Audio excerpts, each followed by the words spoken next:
हम सही लोगन के ना खास भइनी। अच्छा। थोड़ी ढेर बदमाशन के बस कइनी।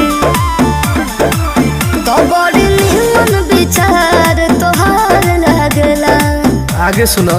बोलो। नमव के हमर जयकार लागेला। अच्छा। दुआरा पर जनता दरबार लागेला। सारा दुश्मन हमर साथ लागेला। हर रविवार दरबार लागेला। माफिया है माफिया।